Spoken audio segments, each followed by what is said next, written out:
Why don't my kids listen to me? What do I do when my child ignores my guidance? How do I stop the stress and frustration when my kids don't want my advice? If you've ever felt frustrated, worried, or even powerless when your child ignores the words coming out of your mouth, you are not alone. Today, we're going to tackle exactly why this is so stressful for moms and what you can do to calm the anxiety and frustration while in the midst of this struggle. Welcome to Conquer Mom Stress, the podcast that helps you stress less and enjoy motherhood more. If you've ever crawled into bed at night completely exhausted, but still feel like there's so much left to do, you are in the right place. I'm your host, Jill Gokul, and I believe that motherhood is meant to feel joyful, not exhausting. Together, we'll uncover what's really fueling your stress and give you the practical tools to conquer it, so you can finally feel like the confident mom you were made to be. Also, if you have a specific question or issue you're stressing about, head over to jillgokul.com/ask to submit your question, and who knows, you might just be featured in an upcoming episode so you can get practical, real-world solutions to the exact challenges you're facing. Whether your child is 2 years old or 42 years old, I'm sure that you can relate to the frustration of trying to solve your kids' problems and them refusing to listen to your advice. Between worrying that this is going to lead to a life of your child being irresponsible or playing out the potential consequences from your child making a decision that you know is wrong, stress takes its toll and it's exhausting. Recently, a listener wrote in and said, "One of my biggest stressors right now is allowing my adult child to figure out life, being supportive in every way, offering suggestions when requested, and not telling her what to do." Watching your kids walk straight past your advice, whatever their age, is like standing on the sidelines of a game.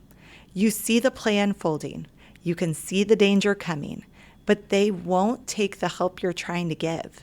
It makes you want to scream, cry, and bubble wrap them all at the same time. Sometimes it's almost comical. Like, if only they would have listened to me, this could have been avoided. But deep down, it's not funny. It's exhausting.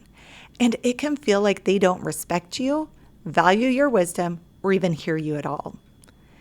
Let's talk about why this is so stressful for moms. What's actually happening in your brain and body when your kids don't follow your advice, and how you can lower your stress levels without trying to control every outcome. Here's the problem. When your child doesn't listen or gets mad at you for giving advice, it hits at something deeper than just being ignored. It feels personal. It feels like a rejection of your care, your effort, and even your role as a mom. You pour so much of yourself into guiding them. And when that advice is dismissed, the brain perceives it as disrespect, even if that's not the child's intention. When this keeps happening, moms often start questioning themselves. Am I failing? Do my kids even value me? What did I do wrong? That perception sends your stress response into overdrive. Your heart races, your body tenses, and cortisol levels rise. What should have been a small disagreement suddenly feels like an all-out battle because your brain interprets it as a threat to your authority, your identity, and your bond with your child. And even worse, it can feel like you're losing the ability to protect your child. For a mom, that's one of the most stressful feelings in the world. As a mom, you're hardwired by evolution and biology to protect your child. Human babies are born extremely dependent compared to other species. And if moms weren't hyper-attuned to danger, their babies wouldn't have survived. When your brain perceives your child, whatever the age, is struggling and might be at risk, it instantly goes to work trying to protect them from harm. You've spent your life protecting your child and have way more life experience than them. So naturally, you want to share that wisdom with them. And when your child ignores your advice, your brain interprets that as danger. It's as if the alarm bells are screaming. If they won't listen, I can't keep them safe. And that sets off your stress response. Cortisol rises, your muscles tighten, your heart rate jumps, you're suddenly in fight or flight mode over homework, over friendships, over their job performance. Neuroimaging shows that when a child cries, a mother's brain activates the same area as if she herself were experiencing distress. Your body's oxytocin hormone connects you to your child's well-being throughout their entire lifetime. So when your child hurts, oxytocin deepens your urge to comfort, making you physically feel some of their stress. I have a friend whose adult child was going through a divorce, and he was hurting so bad. Emotionally, he was wrecked, wasn't eating, and had fallen into a deep depression. I watched that stress and pain manifest itself through the mom. His pain was literally her pain. When your child refuses your advice, it's not just about disobedience. It's about your deepest drive as a mom clashing with their independence. And that clash leaves you feeling powerless, drained, and guilty. And the guilt can be heavy.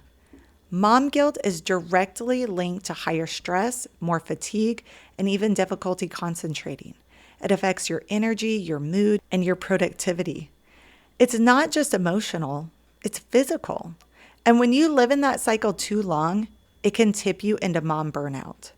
Because deep down, many moms carry the belief, if I can't protect my child from feeling pain, I'm failing as a mom. Which means every ignored piece of advice doesn't just feel frustrating, it feels like failure. Eventually, instead of connecting, you find yourself lecturing. Instead of encouragement, you feel nagging creeping in. And the cycle just feeds itself. The more they don't listen, the more you try to control, and the more you both end up frustrated.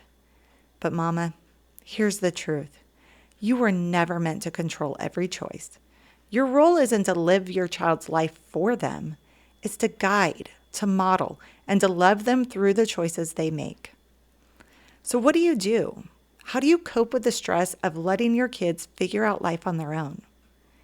Mark Twain once said, "Good judgment is the result of experience, and experience is the result of bad judgment." Your kids need space to make mistakes because that's how they learn.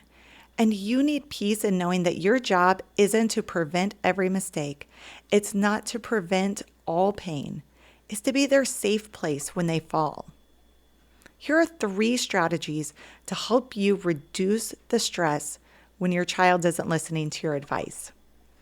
Strategy number 1 is to let go of the should.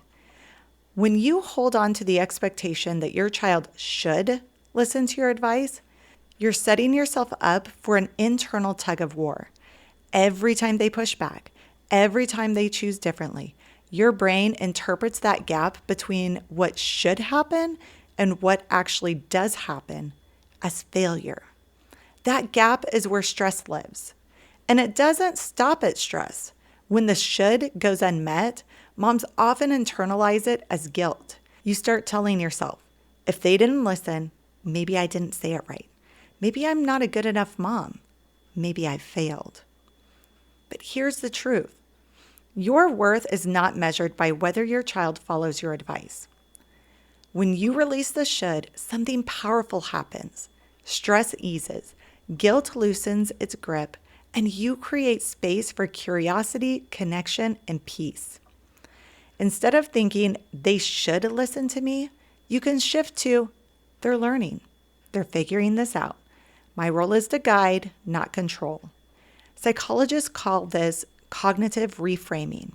And research shows that it lowers cortisol levels and helps regulate emotions.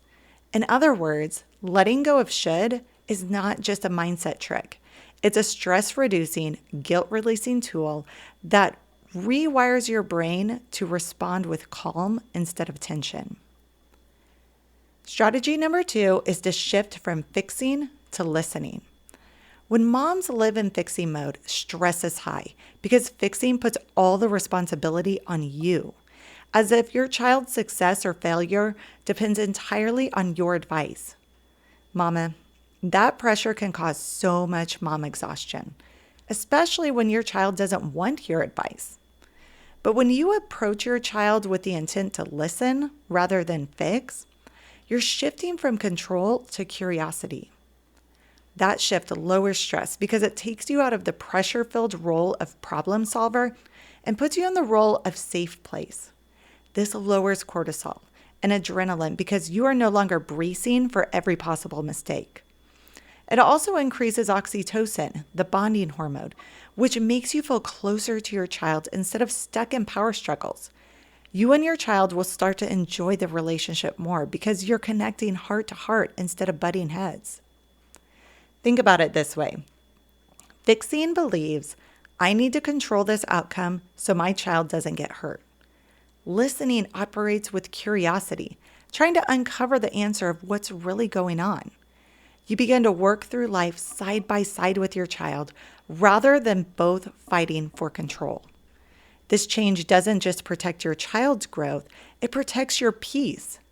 Research on parent-child communication shows that when parents practice active listening, both children and parents report lower stress and greater relationship satisfaction. Listening relieves the tension in your home, but it also relieves the tension in your heart because you're no longer carrying the unbearable responsibility of making every decision turn out right. So here's the key. Let curiosity be the bridge from fixing to listening. Instead of reacting with stress when your child doesn't take your advice, lean in with, that's interesting. Tell me more about why you want to do it this way. That one question removes the stress of unmet expectations and builds the trust that keeps the relationship strong. Strategy number 3 is to trade your negative belief for a positive one. Your thoughts shape your body's stress response. When you believe, if I don't step in, my child is going to get hurt, your brain interprets that as a threat. Cortisol rises, your heart rate races, and you stay stuck in anxiety. But if you replace that thought with, my child is learning, and I'm still a loving mom, even if my child fails, your brain releases dopamine and serotonin, neurochemicals linked to calm, confidence, and resilience. Neuroscience shows that thoughts shape the pathways to your brain. By practicing a new thought, you literally create new neural pathways, making it easier to feel peace instead of panic. When you replace negative beliefs with empowering ones, you lower cortisol, the stress hormone, and boost dopamine, the motivation and joy hormone. You'll move out of fear-driven parenting and into peace-filled parenting. This shift lightens your mental load, reduces guilt, and increases gratitude for the relationships you're building with your child. Hodding Carter said, there are 2 lasting bequests we can give our children. One is roots, the other is wings. When your child doesn't take your advice, it's not rejection, and you're not failing at your job of protecting them. On the contrary, you're letting them try out their wings while providing a safe place for them if they fall. And there is nothing more loving than that. I think about a time when my son completely ignored my advice about studying for a test. I was frustrated. So frustrated. But instead of fighting with him, I let go of the should. When I stopped thinking that he should have listened to me, I stopped taking on the responsibility that I needed to be the one to fix the problem. I was flooded with relief. Tension left my body, the headache went away, and I could finally breathe again. That's the trick here. There are going to be times in your life as a mom when your kid does not listen to your advice. But if your goal is to conquer stress and live a life of peace, you'll learn to let go of controlling the outcome in your child's life, turning away from fear-based parenting while leaning into that peace-filled parenting. When your child doesn't listen to your advice, the stress comes from feeling rejected, disrespected, or like you can't protect them from pain. But you can move out of that stress by remembering those 3 strategies from today. Strategy number 1, let go of the should. Strategy number 2, shift from fixing to listening. And strategy number 3, trade a negative belief for an empowering one. This will give you the peace you need to stop protecting every decision and lead your child into their own opportunities to learn and grow. Here's your challenge for today. Grab a pen and a piece of paper. When you think about your child not taking your advice, write down the negative belief that it stirs up in you. Then next to it, write a positive belief that's more true, more empowering, and more freeing. You might write down something like, my child is going to fail if they don't take my advice. Pay attention to the tension that creates in your body. Then swap it for a new thought and write down, my child is going to learn a valuable lesson from this, and that will help him in the long run. Can you feel the tension lift a little? That's not just wishful thinking. It's your brain and body aligning with peace instead of panic. Keep that note where you will see it this week, on your mirror, in your journal, or even if it's the background of your phone. And every time the old belief sneaks in, read the new one out loud. Over time, your brain will default to peace instead of panic, freeing you from stress. Proverbs chapter 22, verse 6 reminds us, train the young in the way they should go. Even when they are old, they will not swerve from it. Our job isn't to force every step. It's to guide with love and trust God with the rest. Remember, you don't have to control every choice. You just have to show up with love, wisdom, and faith. Thanks for joining me for this episode of Conquer Mom Stress. If today's conversation encouraged you, hit follow and leave a review. That lets me know that these episodes are hitting the topics you need. And while you're there, share this podcast with another mom who might need to hear it. Your thoughtfulness might just be what she needs to get through the day. Also, if you want help with the exact challenges you're facing as a mom, head over to jillgokul.com/ask. The link will also be in the show notes, and share your biggest mom stressor. I'll be tackling these issues in future episodes. Remember, this is your place to pause, reset, and start conquering mom stress, one small step at a time. Motherhood isn't meant to drain the life out of you. It's meant to be lived with joy, even on the messy days.